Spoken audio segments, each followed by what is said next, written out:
बिस्मिल्लाहिर्रहमानिर्रहीम। Classification of aquaculture में आज हम लोग डिस्कस करने लगे हैं मैरीकल्चर के बारे में। मैरी नेम से जाहिर हो रहा है कि मेरीन ऑर्गेनिजम्स की बात होगी, यानी कि हमने मरीन ऑर्गेनिजम्स की कल्चरिंग करवानी है। Mariculture, culture of marine organisms confined in coastal water area. Coastal से मुराद ये है कि जहाँ पर जो समंदर है ना वो लैंड के साथ अटैच हो रहा हो, that is the coastal water area.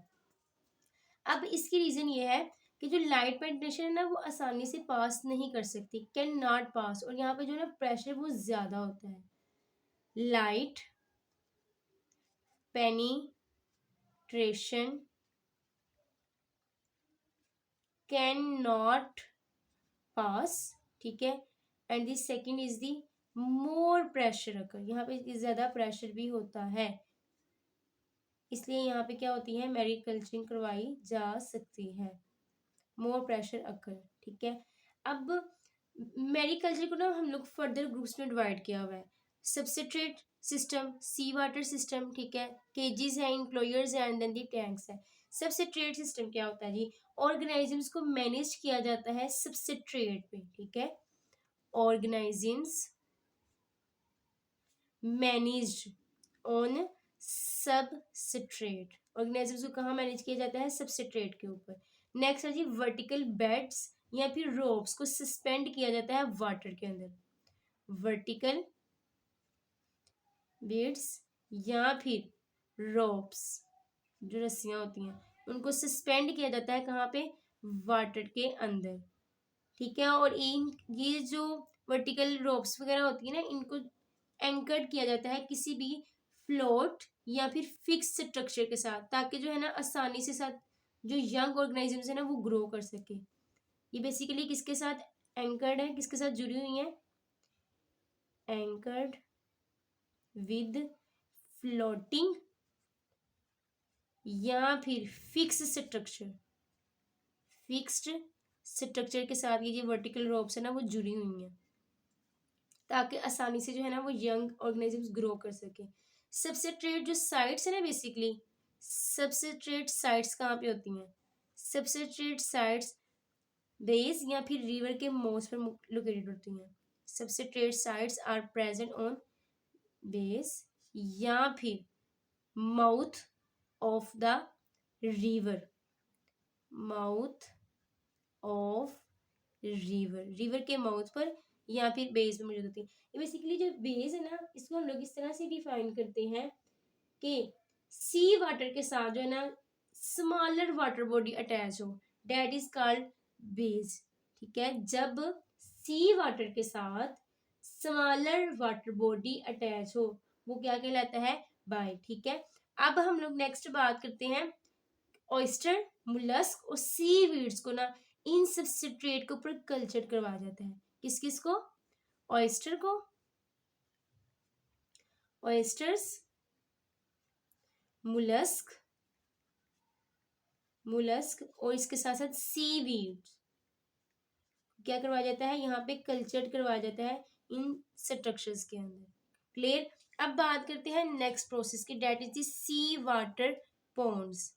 C water ponds में ये जो टाइड्स होती है ना, बेसिकली ये हार्डेंड भी हो सकती हैं ग्रो होने की वजह से। Hardened, hardened to grow, clear है। और दूसरा ये कि रीन्यू भी कर सकती हैं पॉन्ड्स का वाटर, इनके अंदर ये भी एबिलिटी होती है कि रीन्यू कर सकें वाटर को जो कि पॉन्ड्स के अंदर मौजूद है। रीन्यू दी वाटर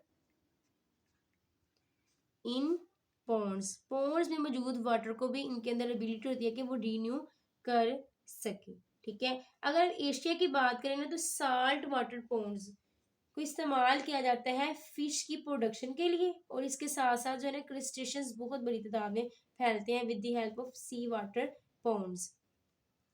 एशिया में, एशिया में बेसिकली क्या है जी? सी वाटर पॉन्ड्स को इस्तेमाल किया जा रहा है फॉर प्रोड्यूसिंग फिश, फिश की प्रोडक्शन के लिए, और इसके साथ साथ जो है ना क्रस्टेशियंस बहुत बड़ी तादाद में जो है ना वो फैले हैं with sea water ponds. crustaceans is wide spread। Clear है। नेक्स्ट हम बात करते हैं केजेस के हवाले से कि ये बेसिकली केजेस क्या है। केजेस जो है ना, इसमें स्टॉक को फ्री स्विमिंग रखा जाता है किसी भी फ्लेक्सिबल और फिक्स केज टाइप के साथ। ठीक है, इसमें बेसिकली क्या है, स्टॉक को रखा जाता है फ्री स्विमिंग, ठीक है, या फिर इसको फ्लेक्सिबल या फिर फिक्स्ड केज टाइप के साथ जो है ना इसको रखा जाता है। अब मेरीन जो फिश है ना उसके पास साल्ट वाटर मौजूद है। मेरीन फिश के पास बेसिकली क्या अवेलेबल है, मेरीन फिश को रखा जाता है नेट केजेस के अंदर। मेरीन फिश को कहाँ रखा जाता है, नेट केजेस के अंदर, जिनके पास जो है ना कांस्टेंट चेंज हो रहा है जिनका वाटर। ठीक है, ये जो केज है इनके पास क्या मौजूद होता है, साल्ट वाटर फिश मौजूद होती है ताकि वहां पे वो उनकी रेडिंग की जा सके, वो खुराक हासिल कर सके। लेकिन इस केजेस में ब्रीडिंग नहीं होती, सिर्फ और सिर्फ रेड सी ब्रीम फिश है जापान के अंदर जिसकी स्पान की जाती है और रेडिंग की जाती है नेट केजेस के अंदर। क्लियर है। इन केजेस के पास क्या मौजूद है, केजेस कंटेन साल्ट वाटर फिश। क्या मौजूद है इनके पास, साल्ट वाटर फिश मौजूद है।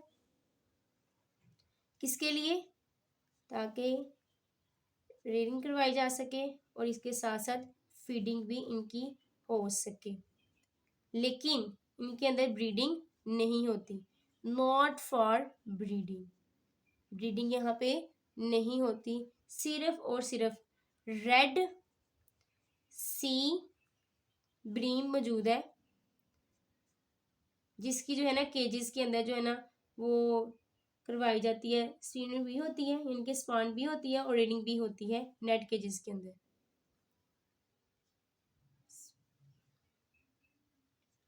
रेडिंग, ठीक है, इसका मतलब है रिलीज किया जाए एग्स को या फिर डिपॉजिट किया जाए। क्लियर है। अब नेक्स्ट हम प्रोसेस की बात करते हैं, that is the enclosures. Enclosures का जो मेथड है ना वो कोस्टल लाइन के साथ साथ जो है ना वो इस्तेमाल किया जाता है, यूज्ड अलोंग कोस्टल लाइंस, जहाँ पे फिश इंक्लूडिंग जो एरिया ना उसको बार लगा दी जाती है, उसको इनक्लोज कर दिया जाता है नेट के जरिए। ठीक है, जिसमें क्या होता है जी, फिश इंक्लूडिंग एरिया को क्या किया जाता है, फेंस्ड ऑफ कर दिया जाता है, फेंस्ड ऑफ इनके बार लगा दी जाती है, या फिर जो है ना इनक्लोज कर दिया जाता है नेट के साथ, इनक्लोज्ड बाय नेट। क्लियर है। इसमें बेसिकली जो है ना वो फार्मिंग करवाई जाती है सैल्मन की, फार्मिंग होती है सैल्मन की। क्लियर है। नेक्स्ट इज दी मैरीकल्चर में जो बेसिकली आता है वो टैंक्स आते हैं। क्या आते हैं, टैंक्स। टैंक्स की बात की जाए तो ये पम्प्ड सी वाटर सर्कुलेट करता है इन टैंक्स में। ठीक है, पम्प्ड सी वाटर ने क्या करना है, सर्कुलेट करना है टैंक्स के अंदर।